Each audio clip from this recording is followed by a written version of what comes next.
اعوذ باللہ من الشیطان الرجیم بسم اللہ الرحمن الرحیم ولا تکونوا کالذین تفرقوا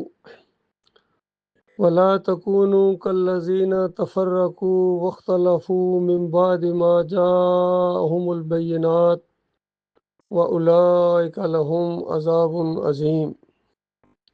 سورہ آل عمران کی 105 نمبر آیت فیصلہ کن ہے، اور اگر اس کے اوپر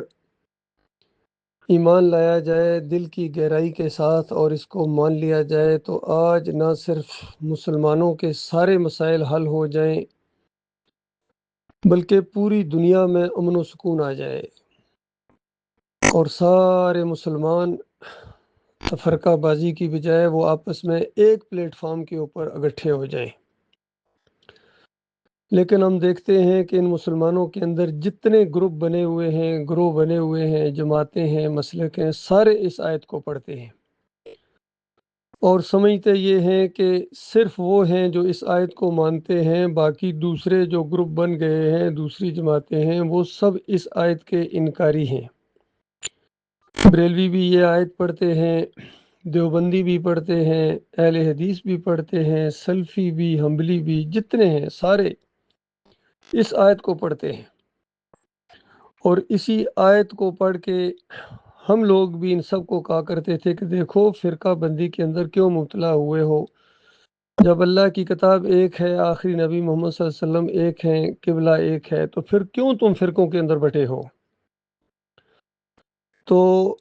ان کا جواب یا عام طور پر سوال اب یہ کیا جاتا ہے کہ چلو ٹھیک ہے، یہ سارے تو گمراہ ہو گئے، ان کے شرک بھی ثابت ہو گئے، آپ ان کے پیچھے نمازیں بھی نہیں پڑھتے ہیں، اور آپ کا یہ دعویٰ ہے کہ اس زمین کے اوپر اب یہ جو دعوت اٹھی ہے توحید کی ڈاکٹر مسعود الدین عثمانی رحمۃ اللہ علیہ کے ذریعے، یہ اصلی ایمان ہے اور باقی ساری انسانیت ہے یہاں یہ گمراہ ہو گئے ہیں، فرقوں کے اندر بٹ گئے ہیں، قرآن کو نہیں مانتے ہیں، شرک ان کے اندر آ گیا ہے، تو بتاؤ پھر تم فرقوں کے اندر کیوں بٹے ہو؟ آج اس جماعت کے بھی کتنے گروپ بن چکے ہیں، تو ہمارا جواب بالکل وہی بنیادی جواب ہے جس بنیاد کے اوپر یہ دعوت اٹھی تھی، ایمان خالص کا معاملہ، آخرت کا معاملہ۔ دیکھو اللہ نے ایمان خالص مانگا ہے کہ دل کی گہرائی سے تم اللہ کی کتاب کے اوپر ایمان لاؤ گے، اور سورہ الحجرات کی وہ آیت جو محور بنی تھی اس دعوت کا کہ انما المؤمنون الذین آمنوا باللہ ورسولہ ثم لم یرتابوا وجاہدوا باموالہم وانفسہم فی سبیل اللہ اولئک هم الصادقون۔ فرمایا ایمان کی رٹ لگائی ہوئی ہے، ایماندار صرف وہ ہیں جو اللہ کو مانے، دل کی گہرائی کے ساتھ اپنے مالک اور خالق کے اوپر ایمان لے آئیں کہ مالک الحکیم رب ہے، جو بات بھی اللہ نے کہی ہے وہ حق ہے، اور نبی صلی اللہ علیہ وآلہ وسلم نے جو اس کی تشریح کی ہے وہ بالکل حق ہے،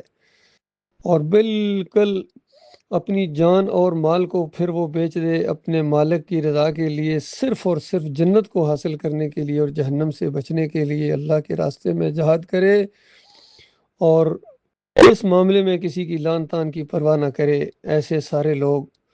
سچے ہیں اور باقی سارے جھوٹے ہیں۔ دیکھیے یہ دعوت بالکل سچائی کے ساتھ سامنے آئی، واضح دلائل کے ساتھ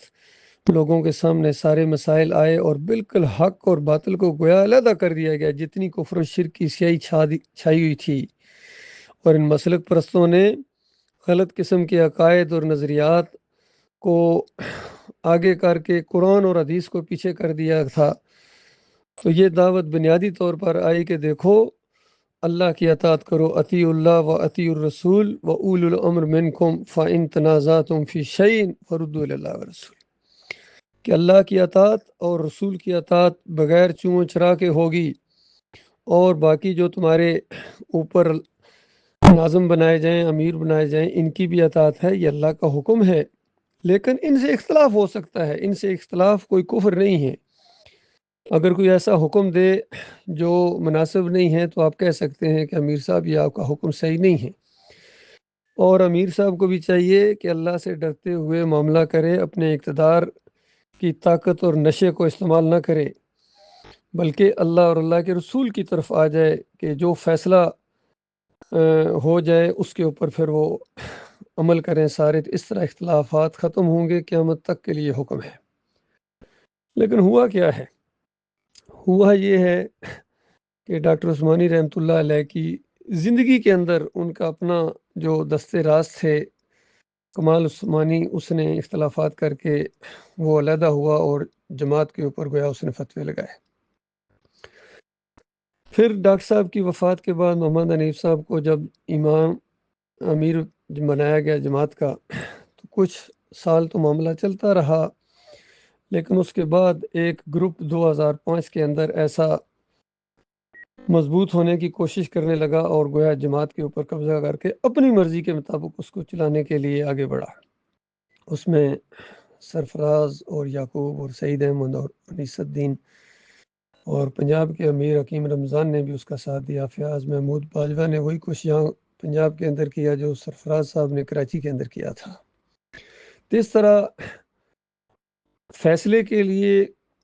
قرآن اور حدیث کی طرف لوٹنے کی بجائے، حالانکہ فیصلہ ہو گیا تھا، ان کو فیصلہ اعظم صاحب نے کیا تھا جو ایک سینئر ساتھی تھے، اور بہرحال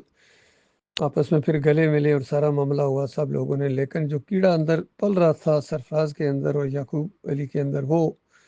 اس کیڑے کو یہ دبا نہ سکے، اور محمد حنیف نے بھی ان کو اس کیڑے کو اور ہوا دی، اور اس طریقے سے وہ ایک گروپ علیحدہ ہو گیا۔ اور محمد حنیف صاحب نے بجائے اس کو ان کو اور زیادہ سمجھاتے یا معاملہ کرتے، انہوں نے پرچے نکال دیے کہ یہ باغی ہیں،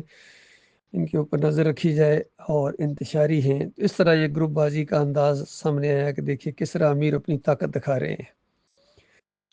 انہوں نے بھی امیر کے اوپر اور جماعت کے اوپر کفر و شرک کے فتوے لگائے، اور انہوں نے کہا کہ اب یہ فتویٰ پلٹا ہے،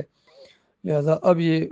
باغی بھی ہیں اور یہ مرتد ہو گئے ہیں، گویا اس انداز سے چیزیں سامنے آئیں۔ پھر یعقوب صاحب نے جب چند دن بدر الدین صدیقی کو امارت دی، ان کے نام کو استعمال کیا، اور اس کے بعد خود سرفراز نے ان کو بٹھایا امارت کے اوپر، تو بجائے اس کے کہ کم از کم وہ کام تو نہ کرتے جو محمد حنیف نے کیے تھے ان کے ساتھ، انہوں نے وہی کام کیے، کیونکہ پیچھے شیطان ڈوریاں ہلا رہا تھا۔ انہوں نے اپنے لوگوں کے اوپر اسی طریقے سے فتوے لگائے، اور جس نے بھی اختلاف کیا، چاہے وہ اس وقت سچ ہی کیوں نہ کہہ رہا ہو، لیکن انہوں نے باغی اور انتشاری کے فتوے لگا کر اختر بیگ اور دائیوں کو اور ان کے ایک گروپ کو علیحدہ کر دیا، یا وہ ہو گئے، اور دوسرا گروپ یہ بدر صاحب کے بچے اور فیاض محمود، یہ اس مسئلے کی وجہ سے علیحدہ ہو گئے یا انہوں نے علیحدہ کر دیا۔ اس طریقے سے پرچے نکال دیے گئے کہ یہ جماعت کے باغی ہیں اور انتشاری ہیں۔ بالکل یہی انداز پھر آگے آ کے معراج الدین صاحب نے کیا، جب یہ اسی انداز سے دعوت آگے جا رہی تھی۔ ڈاکٹر مسعود الدین عثمانی رحمۃ اللہ علیہ کے جو اصلی ساتھی تھے، ان کی ساری باتیں جو قرآن و حدیث کے مطابق ہیں، فہم ان کا، ان کی تشریح تفسیر بالکل اسی کو لے کے آگے بڑھ رہے تھے، اور ان کے دماغ کے اندر ایک ایسا وہی کیڑا آیا اپنی بڑائی کا اور فتوے لگانے والے انداز کا، اور انہوں نے فتویٰ لگا دیا کہ جو ویڈیو کے ذریعے جو توحید پھیلائی جائے گی، یہ جو ہے نا، یہ قرآن کے خلاف ہے جی۔ یہ ڈراوے اسی طرح محمد حنیف بھی دیا کرتے تھے کہ جو یوسف علیہ السلام کو نہیں مانتا وہ قرآن کے خلاف ہے جی، قرآن کی آیات کے انکاری ہیں جی۔ اور انہوں نے بھی اسی طریقے سے ڈراوے لگانا شروع کر دیے کہ وہ حدیثوں کا انکار ہو جائے گا جی۔ ان کو بتایا کہ دیکھو ڈاکٹر مسعود الدین عثمانی رحمۃ اللہ علیہ کا فتویٰ ہے کہ ایمان اور اسلام کے لیے ویڈیو کا استعمال یا جو ٹی وی کا استعمال ہے یہ جائز ہے۔ اسلام اور ایمان کے اوپر زور دیا ڈاکٹر عثمانی رحمۃ اللہ علیہ نے۔ اور اب جو کوئی چیز اگر راستے میں آ سکتی تھی وہ یہ کہ وہ تصویر کی حرمت کے بارے میں جو نبی علیہ السلام کی حدیث ہے، تو ڈاکٹر صاحب نے کہا یہ تصویر کے زمرے میں نہیں آتا ہے، میں یہاں تک پہنچا ہوں، میری رائے یہ ہے کہ اس کو استعمال ہونا چاہیے۔ تو اس انداز سے دیکھیے کتنی صاف بات ہے، بالکل صاف بات آ جاتی ہے سامنے، لیکن وہ کیڑا جو ہوتا ہے، جو اختلاف والا کیڑا ہوتا ہے، جو اپنے آپ کو بڑائی والا کیڑا ہوتا ہے، وہ اس معراج الدین کے اندر تھا۔ اس نے وہ فتنہ برپا کیا، وہ ہنگامہ برپا کیا، اور کتنے لوگوں کے دماغ خراب کر دیے اس نے، اور اپنا ایک گروہ علیحدہ بنا کے۔ یہ ہوتا ہے، اس وجہ سے یہ گروہ بنے ہیں۔ جب تک یہ کیڑا نہیں مارو گے یہ گروہ بنتے جائیں گے۔ اس آیت کے اوپر غور و فکر کرو اللہ کے بندو اس آیت کو کون کون مانتا ہے یہ پتہ چلے گا اس کے طرز عمل سے اور اس کے عقیدے سے۔ باقی ہزار کہتا رہے میں فرقے نہیں بناتا ہوں، میں فرقے نہیں بناتا ہوں، جب فرقے بنا چکے ہو تو اب اس کے بعد کیا حیثیت رہ گئی ہے؟ باقی اللہ تعالیٰ ایمان خالص کے اوپر جم جانے کی توفیق عطا فرمائے۔ یہ دعوت بڑھتی جا رہی ہے، سوشل میڈیا کا دور ہے، ہر طرف یہ بات پھیل رہی ہے، ان کے جتنے یہ طریقے واردات تھے یہ بھی لوگوں کے سامنے آ رہے ہیں۔ دیکھو کس طرح انہوں نے گروپ بندیاں کی ہیں، اور پوری طرح پتہ چل گیا کہ پہلے گروپ کیسے بنے تھے، یہ جماعتیں کیسی بنی ہیں، قرآن سے کیسے اٹے ہیں یہ لوگ۔ جب ہم نے ان کو خود اٹھتے دیکھا، یہ انداز اپناتے دیکھا، تب ہمارا ایمان اور بڑا ہے کہ واقعی اللہ کی بات سچی ہے، اللہ کے رسول صلی اللہ علیہ وآلہ وسلم کی بات سچی ہے۔ اور بچے گا وہ جو پوری طرح قرآن کے اوپر عمل کرے گا، غور و فکر کرے گا، اس کو رہنما قطع بنائے گا، اس کے پیچھے چلے گا، اس کو پھیلائے گا، اس کے اوپر عمل کرے گا۔ باقی جو صرف تقریروں کی حد تک اپنے آپ کو رکھیں گے اور بس صرف دوسروں کی طرف خود اینک جو پہنی ہوئی ہو وہ ہر چیز پھر اسی طرح نظر آتی ہے، تو ان کو دوسرے فرقے تو نظر آتے ہیں، بریلوی، دیوبندی، اہل حدیث، لیکن ان کو اپنے گروپ بازیاں نظر نہیں آ رہی ہیں۔ بہرحال محمد حنیف کا گروپ اور یہ جو دوسرے سعید احمد کا پہلے گروپ تھا، انیس الدین کا، یہ تو عقیدے کی خرابی کے اندر مبتلا ہو گئے، ان کا شرک بالکل واضح کر دیا گیا۔ باقی جو گروپ ہیں ان کے اندر ابھی اس طریقے سے عقیدے کی خرابی تو نہیں ہے، لیکن ان چیزوں کو لے کے انہوں نے گروپ بندیاں کی ہیں، چاہے اختر بیگ ہوں اور یعقوب علی اور سرفراز ہوں، باجوہ صاحب ہوں، یا معراج الدین کا گروپ ہو، یہ سارے اس آیت کے اوپر غور کرو میرے بھائیوں، اور اپنی انا کو نیچے کرو اور توحید کی طرف دھیان کرو کہ توحید کون پھیلا رہا ہے، ایمان کون پھیلا رہا ہے، کفر و شرک جو پھیلا ہوا ہے اس کے اوپر چوٹ کون مار رہا ہے، یہ تھا غور و فکر کرنے کا معاملہ۔ باقی کوئی اور باتیں ایسی نہیں ہیں۔ باقی جو علم ہے وہ آ چکا ہے، عالم دین نے یہ فتوے دیے ہیں سارے، چاہے یہ سجدہ تعظیمی کا معاملہ ہو، عالم دین کا فتویٰ آ گیا، تشریح آ گئی کہ دیکھو وخروا لہ سجدا، یہ جو 100 نمبر آیت کے اندر سجدے کا ذکر ہے، یہ پورا خاندان جو ہے یہ اللہ کے سامنے سجدہ ریز ہوئے ہیں، یہ یوسف علیہ السلام کے سامنے نہیں ہوئے تھے۔ کتنی واضح بات ہے، دیکھیے سمجھ میں آنے والی بات ہے۔ اور پھر یہ جو آدم علیہ السلام کا معاملہ پیش کرتے ہیں ملائکہ کا، تو وہاں تو 7 جگہ حکم موجود ہے، ہر اینگل سے یہ بات بتائی گئی ہے کہ فرشتے جھکے، کس طرح جھکے، اس کی کیفیت کو ہم نہیں جانتے ہیں، اس کی نوعیت کو ہم نہیں سمجھ سکتے ہیں، کیوں اور کیسے کو بحث میں لائے بغیر ہم مانتے ہیں۔ جتنی بات اللہ نے بتائی ہے اس سے زیادہ تفصیل اللہ نے نہیں بیان کی ہے، نہ نبی صلی اللہ علیہ وآلہ وسلم نے اس کی کوئی وضاحت کی ہے۔ تو اس سے آگے جو بڑھتا ہے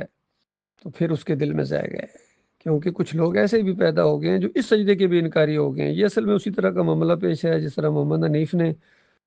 آدم علیہ السلام کے اس سجدے کو دلیل بنا کے کہا کہ دیکھو وہاں سجدہ ہوا نا جی، ملائکہ نے کیا نا جی، تو وہ تو شرک نہیں ہے نا جی، تو یہاں یوسف علیہ السلام کو بھی ہوا جی، یہاں بھی شرک نہیں ہے۔ دیکھیے کس طرح کہاں کی بات کہاں لگا دی۔ اب شیطان کا دوسرا وار ان دوسروں کے اوپر اس انداز سے ہوا کہ دیکھو جی یوسف علیہ السلام کو سجدہ ماننا شرک ہے نا جی، جی شرک ہے جی، تو پھر وہاں بھی جو ملائکہ نے سجدہ کیا وہ بھی شرک ہو جائے گا نا جی، وہ بھی کوئی نہیں ہوا نا جی، وہ اللہ کو ہوا تھا نا جی۔ تو اس طریقے سے قرآن کے ساتھ ان سب نے کھلواڑ کھیلا ہے۔ تو باقی اللہ کی جو بات ہے، جہاں اللہ کا حکم موجود ہے اس کو ماننا ہے، اور جہاں حکم نہیں ہے اپنی طرف سے حکم دے رہے ہو، کس طرح مانو جماعت کے اس نظم کے ڈنڈے کی وجہ سے منوا رہے ہو، تو کون مانے گا تمہاری بات؟ اللہ تعالیٰ غور و فکر کرنے کی توفیق عطا فرمائے۔